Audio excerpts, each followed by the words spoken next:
everyone, it's Becky from Harpstrings and Wings, and I thought I'd go over a little bit about how I menu plan for my autoimmune paleo diet.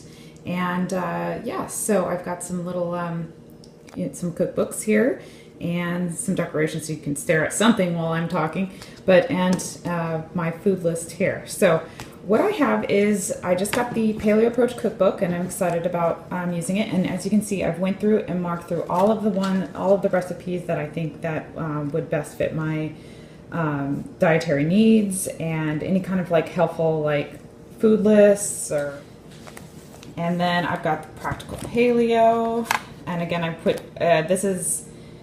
She does have an autoimmune section in here, but again I marked all of the recipes I think would best fit my needs.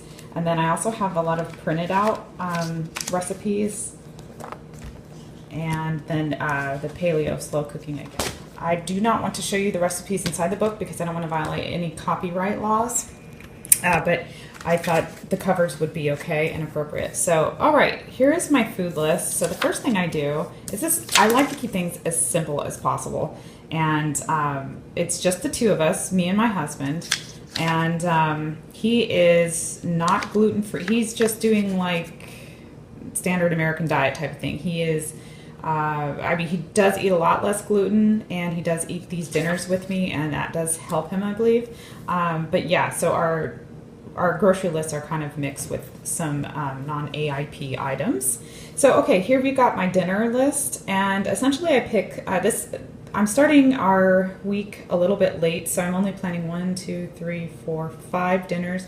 But usually I try to plan 6 or 7, usually 6, because sometimes there's a night where we just end up doing whatever we feel like, or lack of appetite, or if we end up eating out, which is, I usually get like a grilled chicken salad, but I'll talk about that later in some upcoming tips, because you're not supposed to eat out because it's really hard to, you know, keep the ingredients AIP. But anyway, back to this. So yeah, I always include every week fish and vegetables for me, and then he has usually pizza that night. So instead of pizza Friday nights, I end up having just like some fish and veggies. And then we always have a dinner salad that I'll make. And then I pick the rest of the menu items are recipes from these books or from online. So this week we're going to have ground turkey or ground pork mixed together, pad thai, and the noodles are going to be, I think, parsnips or carrots along with zoodles. So I haven't tried this recipe yet, that'll be a new one. And then I'm going to just make some ground turkey burgers and roast some parsnip fries, which I'm looking forward to, and then some bacon wrapped chicken thighs, and then I'll roast some carrots along with that as well. And then here's my make and bake, and I am going to try making some gummy snacks, though I don't know, sometimes I don't get around to making these things. And then I'm running low on some bone broth, so I need to make another batch of that in my crock pot over there. Excuse my mess. But yeah, so that's how I plan it. And I do not say like Monday, Tuesday, Wednesday, Thursday, or anything like that, because honestly, we're not going to know what we're going to feel like eating. And, you know, sometimes we stick to the menu, sometimes we don't. It's just, you know, we try to remain really flexible. So, okay, so let's put that back down here.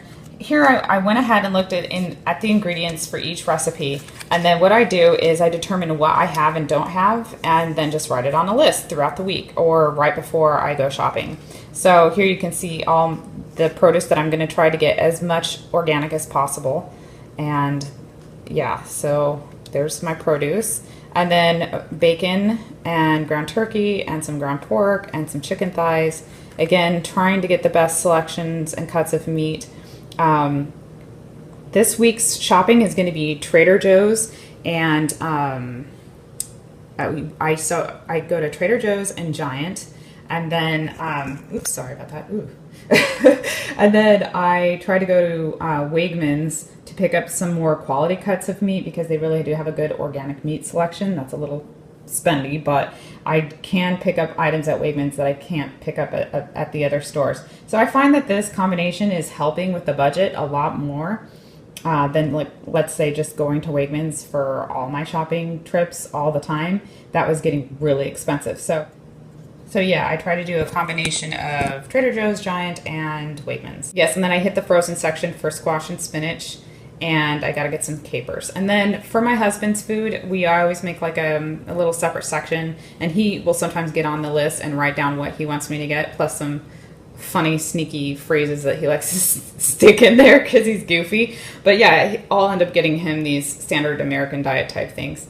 And yeah, so that is it for my menu planning, and I will go ahead and go shopping and then come back and show you exactly what I got and, you know, approximately the total of things minus if, you know, if we don't consider these options, to see exactly like how much I'm spending for just two of us. And it ain't cheap, I'll tell you that. It's not cheap. But yeah, so anyway, I'll get back to you and show you what I got later. Thanks.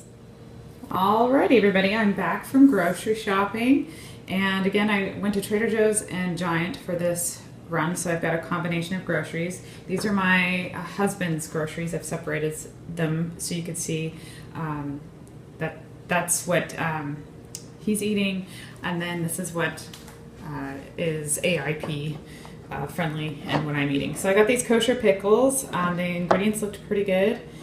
This is from Trader Joe's as well, the Greek olives.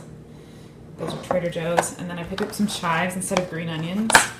And then I got this organic zucchini. And I haven't tried the salad mix yet, this herb salad. So I'm going to give that a try. My husband likes arugula, so I think there's some in there. Some organic strawberries. Beautiful organic, all kinds of color. That one looks purple. Yeah, it's a purple carrot. Okay, I got a little too excited about a purple carrot, but yeah. Some capers. These are from Giant. Giant, and up in Massachusetts, it was Stop and Shop. So if that's Giant is Stop and Shop, it's the same store. And then I've tried this, or I wanted to try this organic coconut sugar. I haven't tried this coconut sugar yet, so thought I'd give that a try. Some bananas. I got some organic butternut squash and some organic chopped spinach. These are 2 bags of parsnips. They are not organic, I believe. And then I picked up some cod, some wild cod from Trader Joe's, because I couldn't remember if I'm running low on fish or not. And then 2 things of uncured applewood smoked bacon. And then for the meat, just get a little closer here. I was able to find some organic chicken thighs at Trader Joe's. Sometimes I can't find organic meat there. And then I wasn't able to find organic ground turkey, but I get this Nature's Promise. And then there was a special on meat. So I went ahead and just bought turkey burgers since that was kind of already on the menu. And instead of buying it in this form, it's already pre-made. Might as well get it. And it was on sale, but though it looks like I need to use it quickly. And then this was also on sale, and it is organic. So I will freeze this and use it maybe next week. But I couldn't beat that price. So yay, that's great. So what I'm going to do, that's the end of the groceries. But what I'm going to do is tally up the receipts and show you how much all of this cost and minus this so that you can see, or maybe price comparison, like what I'm buying for AIP and then packaged foods and things like that. It'd be kind of interesting to see how much is spent. Anyway, all right, I'll get back to you with those totals, and we'll see how much we spent. All right, bye. Okay, everybody, hi. We're back with the total results from the grocery store, and just wanted to say that my husband's like standard American diet food came to a total of $58.34, and then the AIP or Autoimmune Paleo diet food came to $69.58. So yeah, 58 compared to 69. Just a couple of dollars more, and that's including like all the like meat that I got. Some of it was organic, and I even got like fish. So I bought some extra things and items, and so the total came to $127.92, which is good because that's pretty much, you know, I like to stay under 150 if I can, if it's just 2 of us per week. And I did buy a $10 candle, but I took that out of the price of of everything, so I didn't include that. But I thought I would show you this. These are the roasted parsnip fries. Aren't they gorgeous? That's from the recipe in the Paleo Approach cookbook that just came out. And yeah, so I'm giving those a try tonight. I could have probably roasted them for longer, but we're hungry and I got home late from grocery shopping, so we went to eat. And we're having that tonight with the turkey burgers. All right, thanks for joining me.